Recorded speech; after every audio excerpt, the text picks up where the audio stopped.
오늘 말씀 전하실 우리 김형국 목사님은 한국 교계에 많이 알려진 김정철 장로님의 아들이십니다. 6.25 전쟁에서 9.4일생으로 살아나셔서 온갖 어려움을 이기시고 명실공히 대한민국의 대표적인 정림 건축을 세우시고 우리나라의 인천공항을 비롯한 한국의 대표적인 수많은 건물들을 건축한 회사인데 지금 김형국 목사님이 그 대표로 계십니다. 고등학교 때 죽음의 고비를 넘기면서 많은 병을 앓는 가운데 예수님을 만나시고 그리고 연세대학교 사학과를 나오고 미국 트리니티 시카고에 있는 복음주의 신학교에서 목회학 석사 또 신약학으로 박사학위를 받았습니다. 지난 18년 동안 교회들을 개척해서 세웠던 그 나들목 교회를 5교회 교회로 분교하셨고 현재는 하나님 나라의 복음 DNA 네트워크 대표로 한국교회를 섬기고 있습니다. 제가 이제 목사님 만나서 교제하다 보니까 오해를 받는 부분들이 많아서 너무 귀한 사역을 많이 하시는데 너무 많은 오해를 받아서 그런 것을 위해서 여러분 기도해 주시기를 바라고 또 목사님의 상처가 다 회복돼서 한국교회 젊은이들이 다시 주님께 돌아오는데 큰 역할을 할 수 있는 하나님의 종이라고 믿습니다. 나오실 때 여러분 힘찬 박수로 환영해 주시기 바랍니다.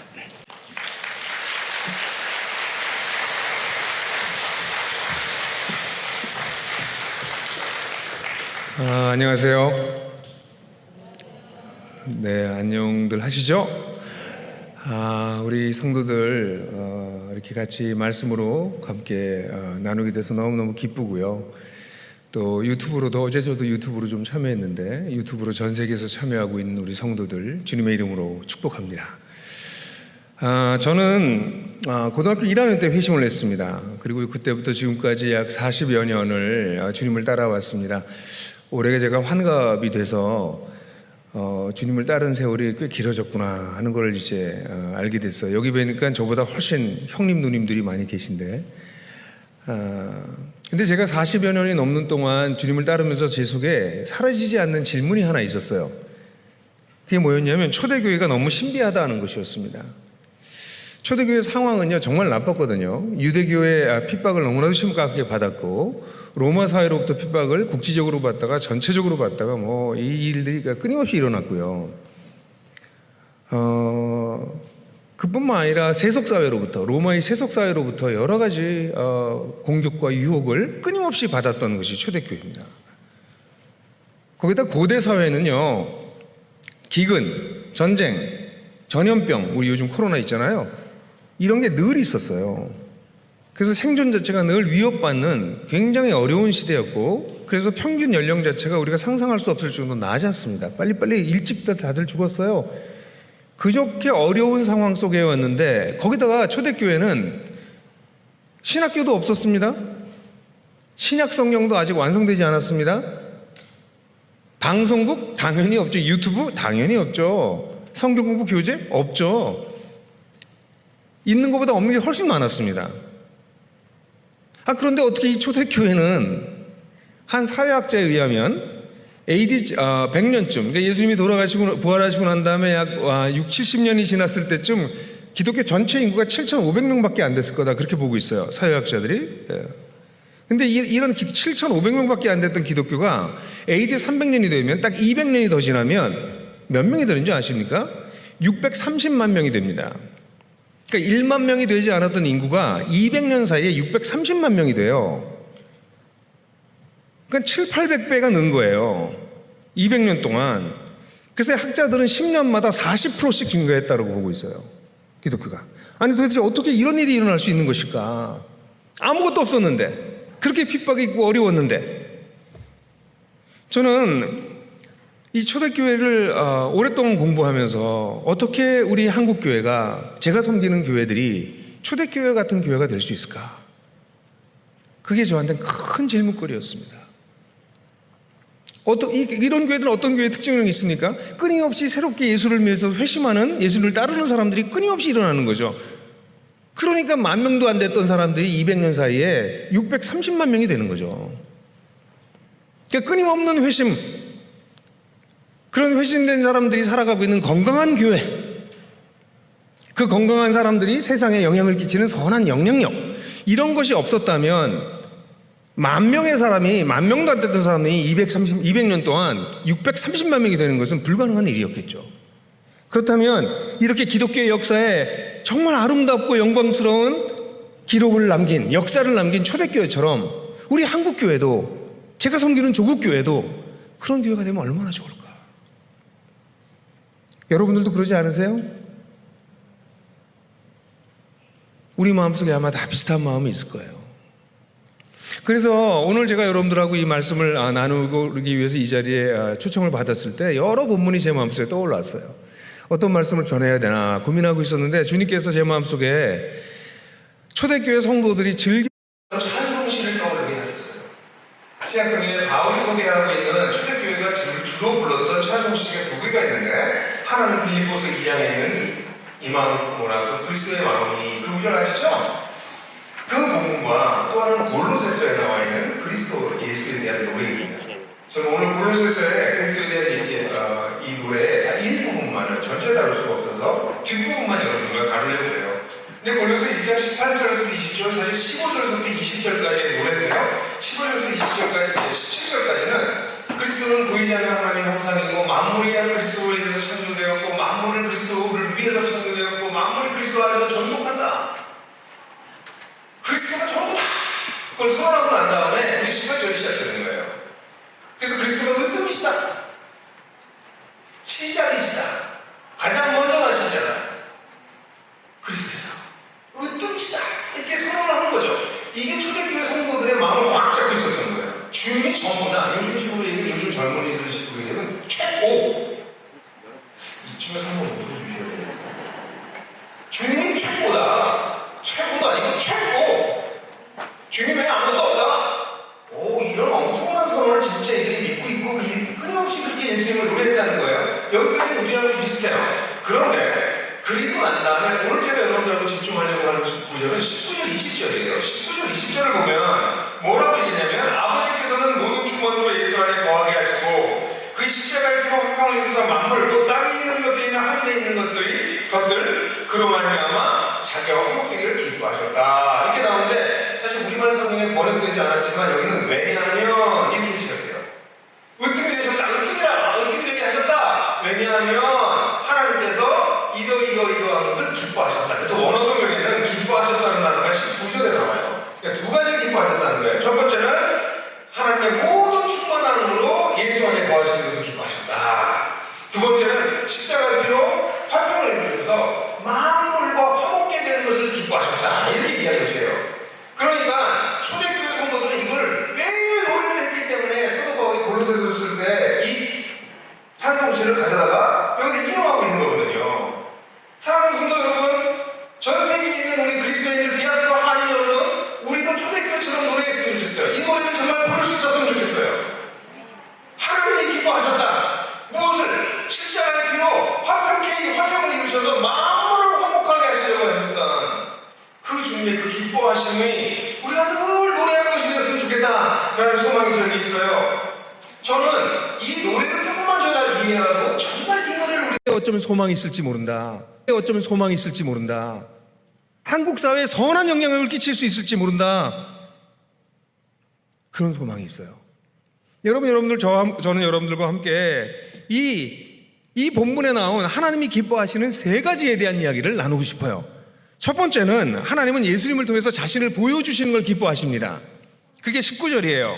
하나님께서 그 충만하심을, 모든 충만으로 예수 안에 거하게 하시는 것을 기뻐하셨다 해요. 여러분, 우리가 하나님을 어떻게 알게 됐습니까? 우리가 도대체 하나님을 어떻게 알 수 있습니까?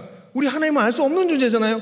근데 예수님 속에 하나님이 자신을 온전하게 드러내셔서 우리가 예수님을 통해서 하나님을 알게 되었습니다. 우리가 성경을 읽고 묵상을 하고 성경을 공부하고 설교를 듣는 이유가 다 무엇입니까? 바로 예수 그리스도 속에 나타나신 이 하나님, 이 그분을 알고 싶어서 하는 거 아닙니까? 그렇죠. 그래서 우리는 성경을 읽고 기도하고 연구하고 설교도 듣는 것입니다. 사랑하는 성도 여러분들에게 묻고 싶어요. 그렇다면 하나님의 충만하심으로 거하신 예수 그리스도를 여러분들은 알아가고 계십니까? 그 예수를 끊임없이 알아가고 계십니까? 혹시 더 알아가는 일이 멈추지 않으셨습니까? 그렇다면 도대체 하나님의 충만하심은 무엇입니까? 하나님의 충만하심이 예수 그리스도 안에 드러내기를 기뻐하셨다고 했잖아요. 저는 그리스도인들의 가장 중요한 특징은 그리스도를 믿는다고 고백하는 것이 아니라 이 그리스도로 말미암아 끊임없이 놀래키는 것. 깜짝깜짝 놀래. 예수님을 예수님 이런 분이셨구나. 이런 분이셨구나. 이런 분이셨구나. 이렇게 알아가는 것이 하나님의 뜻이고, 그렇게 그리스도를 알아가서 하나님을 알게 될 때 하나님은 기뻐하십니다. 그게 하나님의 뜻이기 때문에 그래요. 여러분, 저는요 처음에 예수님을 믿었을 때 죄인인 나를 구원하시는 예수님을 알았어요. 조금 신앙이 저러니까 하나님 나를 위로하고 나를 보호하시는 하나님인 줄 알게 됐어요. 근데 많은 그리스도인이 여기서 끝납니다.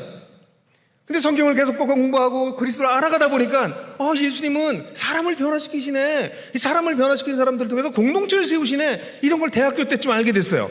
그래서 대학교 때쯤 되니까 예수님의 가르침이 하나님 나라네, 이런 걸 알게 됐어요.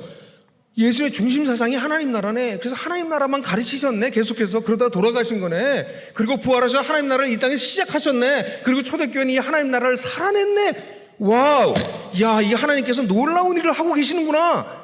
그 예수님께서 너무나도 놀랐어요. 대학교 때. 그때부터 하나님 나라를 공부하기 시작했어요. 여러분, 신약 성경에 가득 차 있는 것이 하나님 나라입니다. 여러분, 놀라고 계십니까? 예수께서 시작하신 하나님 나라 때문에 놀라고 계십니까? 그 하나님은 하나님 나라를 시작하실 뿐만 아니라 우리 시대의 주권자들, 정치가들, 기득권자들 하나님께서 심판하신다. 선악간에 심판하신다.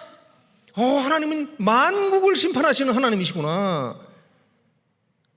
북한도 심판하시고 남한도 심판하시고 중국도 심판하시고 미국도 심판하시겠구나. 다 심판하시는 분이시구나. 하나님은 전 세계의 하나님이시구나. 그 대학교 제가 26살 때 이걸 아모스를 공부하다가 깨닫고서는 얼마나 놀랐는지. 그 하나님은 그분이십니까? 그 하나님은 지금도 우주를 회복하고 계십니다. 전 우주를 회복하고 계세요. 그게 거기 중심에 누가 계시다고요? 그리스도가 계시다는 겁니다. 사랑하는 성도 여러분, 내가 세상을 바꿀 게 아니라 내가 알아가고 있는 예수가 나를 바꾸고 있는가? 그게 그리스도인들의 핵심입니다. 여러분, 오늘 간구하고 기도하셔야 됩니다. 주님, 제가 예수님을 더 알기를 원합니다. 하나님의 그 충만하심으로 거하시는 예수 그리스도를 더 알게 되기를 원합니다. 제가 깜짝깜짝 놀라기를 원합니다. 여러분, 언제부터 우리는 예수님께 놀라지 않습니까? 예수님께 매력을 느끼지 못하는 사람들이 어떻게 예수님을 따라갈 수 있습니까? 단순히 내 죄를 사하시고 나를 천국 가게 하셨다는 예수님을 넘어서는 전 우주를 회복하시는 그 예수님. 와, 사랑하는 성도 여러분, 우리는 간구해야 됩니다. 주님, 이 주님을 알게 해주십시오. 이게 첫 번째 하나님께서 기뻐하시는 거예요. 그래서 본문에 나와 있잖아요. 하나님 기뻐하신다. 두 번째는 하나님의 십자가의 피로 죄인들과 평화하기를 이루시기를 기뻐하십니다. 여러분, 우리가 여기 다 모여있는 이유가 뭡니까? 지금 뭐 이상한 거 쓰시고, 제가 오늘 보고 깜짝 놀랐어요. 무슨 투구인가 이것이. 이거 쓰고 여기다 앉아있는 이유가 뭐예요? 이 위험 상황에서 구청에서 나와가지고 계속 잔소리하고, 그런데도 우리가 여기 모이는 이유가 뭐예요? 우리가 십자가의 피로 하나님과 평화를 이뤘기 때문입니다. 죄인이었잖아요. 우리가 주님을 몰랐잖아요. 우리가 주님을 거절하고 살았잖아요. 우리가 세상 사람들과 별 다르지 않게 살았잖아요. 근데 예수께서 피를 흘리셔서 그 십자가의 피로 우리와 화평케 하셨잖아요. 그걸 기뻐하셨습니다. 예수님께서. 그렇다면 우리가 이런 화평을 누렸던 자로서 우리가 무엇을 해야 될까요? 나만 화평을 이루면 되나요? 아닙니다. 하나님께서 기뻐하시는 일은 지금도 죄인들이 주님께 돌아와서 십자가의 피로 주님과 화평케 되는 것입니다. 근데 한국교회에 정말 안타까운 점이 뭐가 있는지 아세요? 더 이상 주님께 돌아오는 사람들이 많지 않다는 것입니다. 70년대, 80년대, 저도 77년도에 주님 만났는데 더 이상 회심하는, 죽게 돌아와서 우상을 버리고 사시고 참되신 하나님을 섬기는 자들의 이야기가 한국교회에 그렇게 많지 않습니다. 여러분들이 속한 교회에 거기서 회심하여서 사람의 인생이 바뀌고 세상을 변화시키는 그런 사람들의 이야기를 자주 들으십니까? 아니, 교회 얘기하지 마시고요. 여러분을 통해서 누군가가 회심하는 사람들이 생겨나고 있습니까? 하나님께서 기뻐하시는 것은 그 아들을 희생시킴으로 죄인들과 화평케 되시는 것을 기뻐하십니다. 그래서 십자가에 피를 흘리신 거거든요. 그런데 어떻게 우리 주변에 나를 통해서, 내가 먼저 화평케 된 나로서 나를 통해서 예수를 믿는 사람들이 그렇게 없는 걸까요? 만약에 여러분들 평생 주님을 섬기고 살았는데 내 주변에 나 때문에 예수를 믿은 사람이 없으시다면 여러분 심각하게 고민하셔야 됩니다. 이게 지금 한국교회의 현실이에요. 죄송하지만 목사님들이 복음을 안 전해요. 목사님들이 불신자를 만나지 않습니다. 교회 중직자들도 불신자에게 복음을 전하지 않습니다. 다 교회에 모여만 있습니다. 주님께서 기뻐하신 게 뭡니까, 여러분? 십자가의 피로 화평케 된 이 복음을 아직도 하나님과 화평하지 못하고 있는 하나님의 원수된 자들에게 복음을 전하고 그들이 회복게 되는 것, 그것보다 더 소중한 일이 어디 있습니까, 여러분? 한국교회가 회복되려면, 한국교회가 세상을 변화시키려면 다른 것 다 관두고 회심하는 일이 벌어져야 됩니다. 근데 여러분, 우리의 자녀들이 주님을 안 믿습니다. 우리는 우리의 다음 세대에게, 기독교 가정에서 태어난 그리스도인 아이들에게 복음을 전하는 것조차 실패했습니다. 여러분은 회개하셔야 됩니다. 도대체 무엇을 놓쳤는 것인가? 기독교 가정에서 태어나면 기독교인이 됩니까? 아니, 이런 거 아시지 않습니까? 요한복음 1장 13절, 이런 혈과 육정으로 되지 아니하고 하나님께로 난 자만이 영접하는 자고 그림을 믿는 자들에게 구원을, 하나님의 자녀가 되는 권세를 주신다. 12절을 아시면서 왜 13절을 안 읽으십니까? 혈과 육정으로 되는 게 아니지 않습니까? 그럼 거듭나도록 기도하셔야죠. 근데 자기 자녀들조차 구원에 이르지 못하고 있는 게 한국교회예요. 한국교회는 점점 노령화되고 있습니다. 젊은이들이 더 이상 들어오지 않고 떠나가고 있습니다. 아니, 우리 자녀들이 떠나가고 있습니다. 여러분, 우리가 뭘 회개해야 됩니까? 남 보고 회개하라고 하지 마시고 우리가 먼저 회개해야 되지 않습니까? 내 새끼들, 내 사랑하는 아이들도 주님을 모르고 떠나가는 이 현실을 우리는 어떻게 해야 됩니까? 우리가 정말 회개하고 기도해야 될 것은 이것입니다. 아직도 주님을 모르고 주님과 원수되어 있는 자들에게 십자가의 피로 화평케 되는 길을 알려주는 것, 그 일을 위해서 우리의 모든 에너지를 쏟고 도대체 뭘 못했길래 우리가 복음이 전파가 안 되는 건가 연구하고 실험하고 공부하고 토론하고 배우고. 여러분, 안 그러세요? 사실 저는 오늘 굉장히 기쁜 날이에요. 왜냐하면 제가 8주째 40대 중반에서 50대 초반에 5명의 남자들하고 성경 공부를 하고 있습니다. 다 넌크리스천입니다. 근데 그분들이 오늘 아마 5명이 다 결단할지도 모르겠어요. 오늘 낮에 만나서 얘기하고 오늘 밤엔 저희 집에 초대합니다. 그래서 같이 식사하고, 그리고 어쩌면 그 5명이 주님께 자신의 인생을 드리는 그런 헌신의 결단의 기도를 할지 모르겠어요. 여러분들도 기억나면 기도해 주세요. 5명의 남자들이 이렇게 한꺼번에 되는 일이 그렇게 많지는 않은데 어쨌든 8주 동안 공부 같이 시간을 보낸 결과입니다. 여러분, 이런 일들이 자주 여러분들 삶 속에서 일어나셔야 됩니다. 목사님들은 이런 면의 전문가가 되셔야 됩니다. 교회 안에 가져시 있으면 안 됩니다. 목사님 나가셔서 복음 전하셔야 됩니다. 이게 두 번째 하나님께서 기뻐하시는 것입니다. 십자가의 피로 사람들이 죄인들과 평화를 이루시는 것, 이게 하나님께서 그들을 구원하시는 것, 그 하나님께서 기뻐하십니다. 세 번째, 사실 이것을 여러분들에게 정말 말씀드리고 싶었던 것입니다. 하나님은 놀랍게 만물과 화목되는 것을 기뻐하신다고 얘기하고 있어요. 여기 만물이라는 단어가 2번이나 나옵니다. 차라리 하나님께서 십자가의 피로 화평을 이루사 죄인들을 구원하길 원하셨다, 뭐 이렇게 얘기한다거나, 우리 그리스도인들과 주님을 믿은 사람들과 화목해야 되는 것을 원하셨다, 이렇게 되면 이 본문 이야기가 쉬운데, 이 본문은 만물의 그리스도가 으뜸이 되셨을 뿐만 아니라 십자가의 피로 화평을 이루셔서 만물과, 그것도 하늘에 있는 것이나 땅에 있는 것이나 모든 만물과 화목하게 되기를 기뻐하셨다고 했고, 이것을 초대교회 성도들은 끊임없이 노래했어요. 이게 무슨 뜻일까요? 하늘에 있는 건 잘 모른다 실더라도 땅 위에 있는 건 여러분들 아시잖아요. 땅 위에 있는 게 뭐예요? 하나님에 대해서 반역한 세상 아닙니까? 하나님을 거역하고 무시하고 하나님의 뜻에서 역행하고 있는 사람들, 사상들, 이데올로기, 문화, 이게 다 땅에 있는 것들입니다. 근데 이 본문은 뭐라고 얘기하고 있어요? 그 만물과 하나님이 화목하기를 원하신대요. 여러분, 하나님은 그런 하나님이십니다. 제 생각에는 이놈의 자식들 심판해버리고 전부 다 쓸어버려야지 할 것 같은데, 만물을 심판하시겠다는 것이 아니라 만물과 화목하기를 어떻게 하셨다고요? 기뻐하셨다고.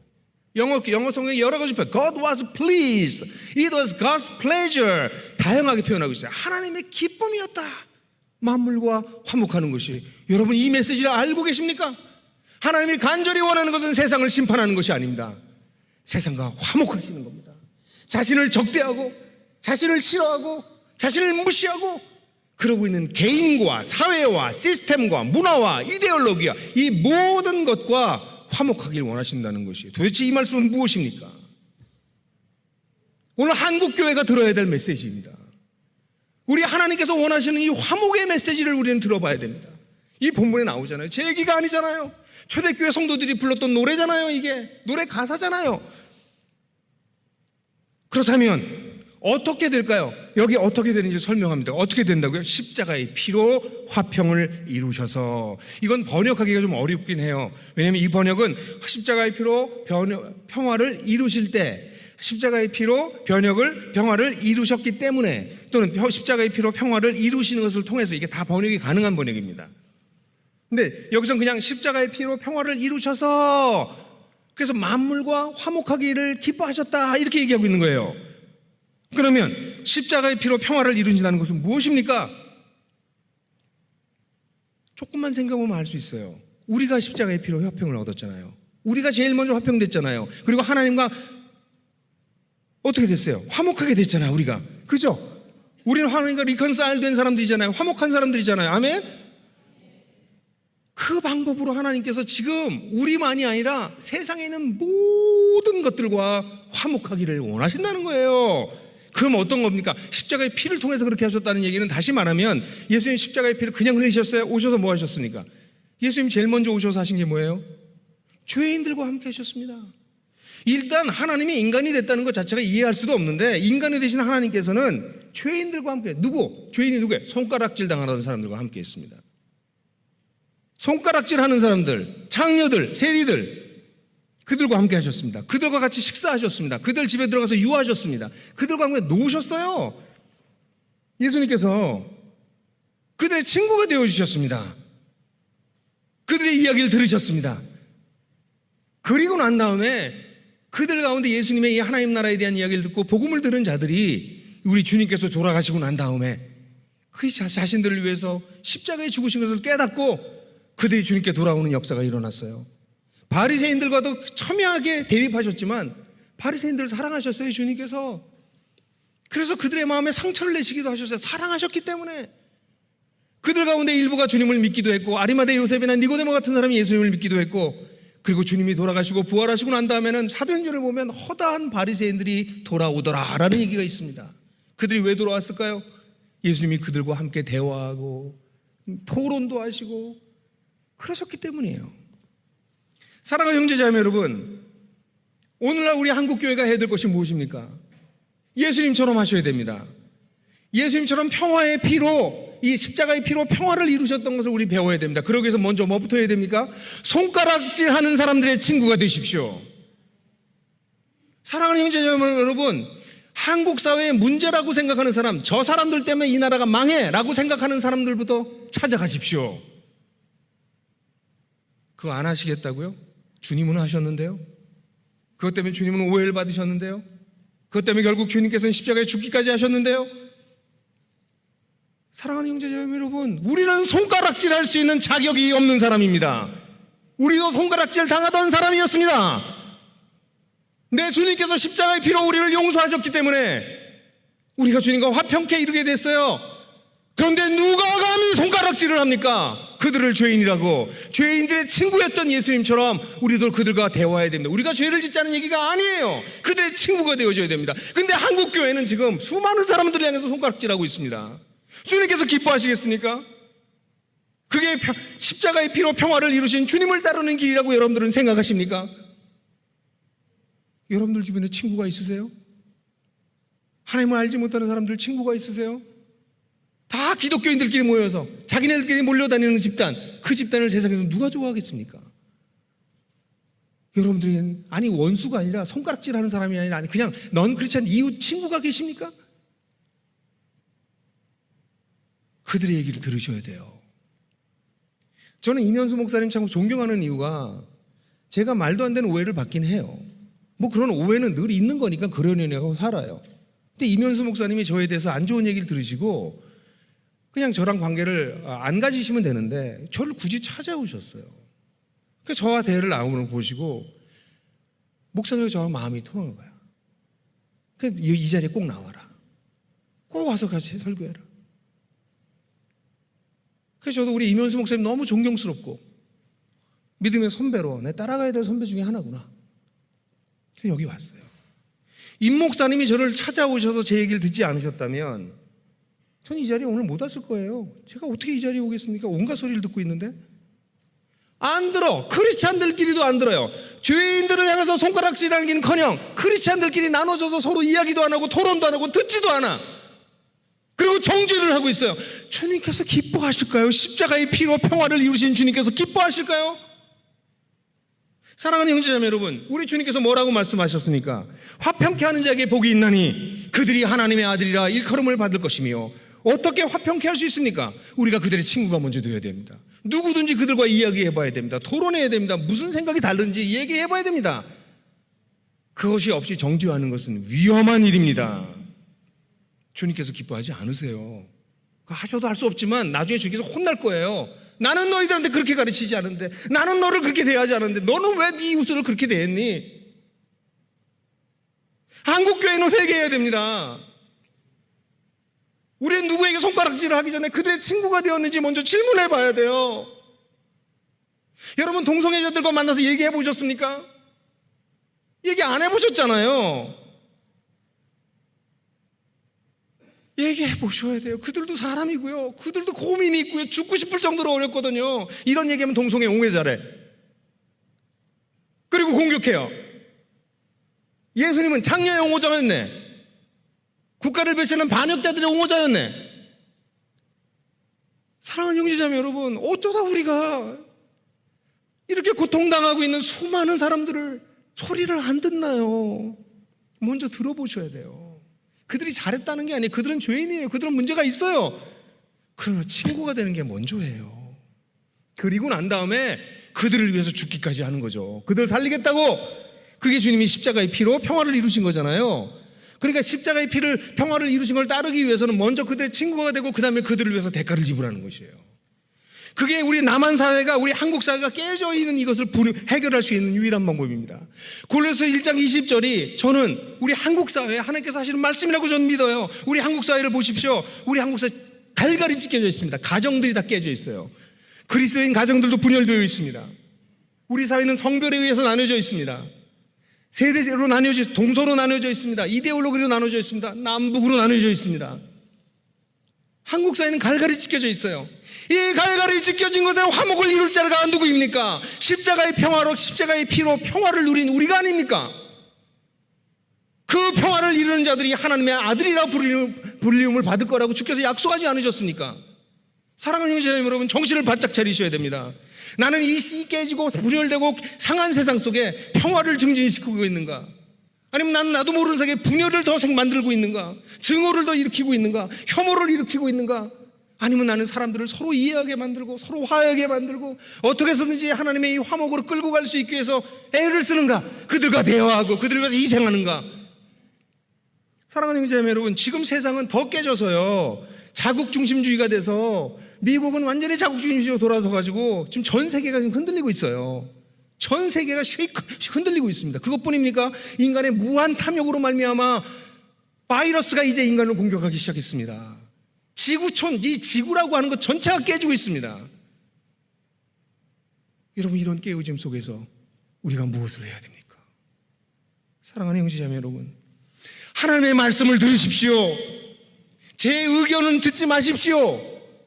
그러나 골로새서에서 말씀하고 있는 이 노래, 초대교회 성도들이 끊임없이 불렀던 이 노래, 그리고 꿈꾸었던 이 노래, 이 노래를 부르십시오. 여러분들은 십자가의 피로 먼저 하나님과 평화를 누렸기에 이 평화를 종국에 이 반목하고 분열하고 있는 모든 만물 속에 들어가서 하나님과 화목하게 하는데 우리가 사용되기를 원하는 그런 비전을 가진 분들이십니까? 그런 비전을 가지고 있다면 하나님 우리를 쓰실 것입니다. 왜냐하면 하나님이 그것을 기뻐하시기 때문에. 사랑하는 형제자매 여러분, 우리는 최고인 그리스도를 따르는 자들이에요. 으뜸이신 그리스도를 따르는 자들입니다. 간절히 여러분들에 부탁해요. 그리스도를 다 안다고 함부로 생각하지 마세요. 여러분들은 평생 아셔도, 저희 신학박사인데요, 신학박사 해봤자예요. 평생 알아도 부족한 게 그리스도이십니다. 그분을 통해서 수많은 지금도 죄인들이, 하나님 모르는 사람이 주님께 돌아옵니다. 인생이 바뀌어요. 오늘 저녁에 그런 일이 일어나기를 간절히 기다리고 있어요. 그뿐만 아니라 그분은 이 분열되고 깨진 세상을 서로 화평하게 해서 십자가의 피의 그 원리로, 그 십자가의 피의 경험을 한 그 축복을 받은 우리를 통해서 먼저 그 놀라운 일을 하셔서 결국엔 종국에는 이 만물, 하나님을 거역하고 배신하고 무시하고 있는 이 만물과 화목하실 것입니다. 여러분, 이 그리스도를 따르십시오. 이상한 그리스도 따라가지 마십시오. 요만큼밖에 모르는 그리스도를 따라가지 마십시오. 그분의 충만하심이 아름답게 거하시는 그 그리스도를 우리 모든 성도들이 함께 따라가면서 이 깨어진 세상에 화평케 하는 자로 살기를 6.25 70주년을 맞는 이 가슴 아픈 날에 주님의 이름으로 축원합니다. 이 시간 우리 다 같이 통성으로 같이 기도하십시다. 제가 한번 기도하고 여러분들 개인 기도하시겠습니다. 아버지 하나님, 부족한 종이 주님의 말씀을 대언했습니다. 주님, 우리를 찾아와 주셔서 우리에게 당신을 보여주셔서 너무 감사합니다. 주님을 몰랐더라면 우리가 어떻게 여기 있었겠습니까? 주님의 그 십자가의 피로 화평을 이루어주지 않으셨다면 우리가 감히 어디 여기 와서 고개를 빳빳이 들고 하나님 앞에 예배를 드리겠습니까? 오 주여, 감사합니다. 이 일을 주님께서 기뻐하셨던 것을 찬양합니다. 이제 주께 감히 기도합니다. 이 십자가의 피로 화평을 경험한 우리들이 이 깨지고 상하고 하나님을 거역하는 만물 속에 들어가 이 만물이 하나님과 화목게 되는, 하나님이 기뻐하시는 일을 위해서 우리가 조금씩 배우고 고민하고 기도하고 연구하고 시행착오하고 그러면서 성장할 수 있게 되기를 간절히 원합니다. 이 깨지고 상하고 분열된 사회 속에 우리가 그 틈을 잇는 자들이 되길 원하고 화해를 일으키는 자들이 되길 원하고, 그래서 종국에 하나님이 기뻐하시는 만물과 화목해 되는 그 놀라운 일을 이루는 자가 우리 한국교회가, 우리 모든 그리스도인들이 되기를 간절히 소원하오니 종의 기도를 들으시고 우리를 긍휼히 여겨 주시옵소서. 예수 그리스도의 이름으로 기도했습니다. 아멘. 영상이 도움이 되셨다면 지금 다른 분들과 공유해 보세요. 그리고 하나복 채널을 구독하시면 저희가 새로운 영상을 계속 업데이트하는데 그것을 먼저 만나보실 수 있습니다.